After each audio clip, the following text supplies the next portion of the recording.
Barbara Goldstein. I teach freshman English, and you're about to see a demonstration on how we use clickers in the classroom. We use clickers in conjunction with a PowerPoint, and the clickers enable students to show the instructor how much they've understood of the presentation that's just been given.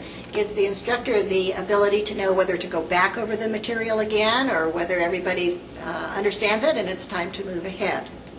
Instructors use clickers to help engage students in the material that's being presented, and we also can tell what students have understood based upon the answers that they punch into their clickers. Sometimes we find out that the students understand the material and it's time to move on, or perhaps if everybody's answered the question incorrectly, maybe it's time to go over the material one more time.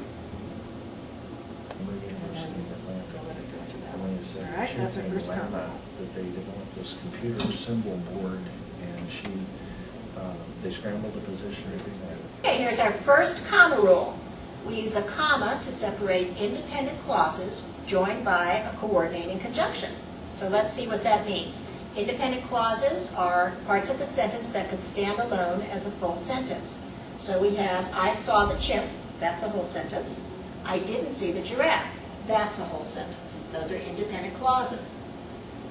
If we connect them with a coordinating conjunction, that would be one of these words. I learned them by using the rhyming words in the middle, and, but, or, for, nor, so, and yet. Many of you may have learned them, especially if you went through our prep program here, as a fanboy. And each of the initials and the first letters of fanboy stands for one of the conjunctions. F for, A for and, N for nor, B for but, O for or, Y for yet, and S for so. So those are our coordinating conjunctions.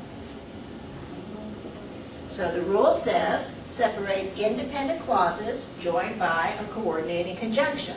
Here's our independent clause, I saw the chimp. Here's our coordinating conjunction, but I didn't see the giraffe. Here's our other independent clause. And we put the comma before, not after, not before and after, just before the coordinating conjunction. Remember, if you don't repeat the subject in the second part, don't use that comma, because you no longer have two independent clauses. So if we say, I saw the chimp but didn't see the giraffe, now I saw the chimp, we have a subject here, and this is an independent clause, but we have didn't see the giraffe over here, there's no subject.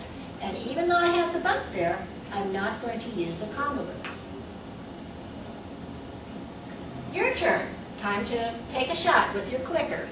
Which of these sentences is punctuated correctly?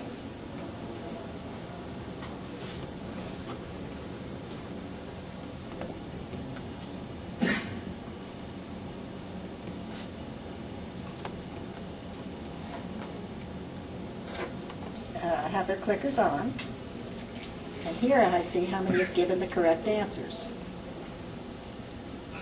If I need to add more time, I'll click on the plus, and if everyone is entered, like now, I can click on the minus, and that ends us. We found in the classroom that the clickers keep students engaged. If they're likely to sleep through your lectures, they will at least wake up to punch in their clicker answer, and most of the time they stay awake because they know there's some accountability. The clickers can be set to be anonymous or not anonymous. I always keep mine anonymous because it permits students just to take a chance and be wrong. But you can also use it in a testing situation where you can set it to know which students answered incorrectly.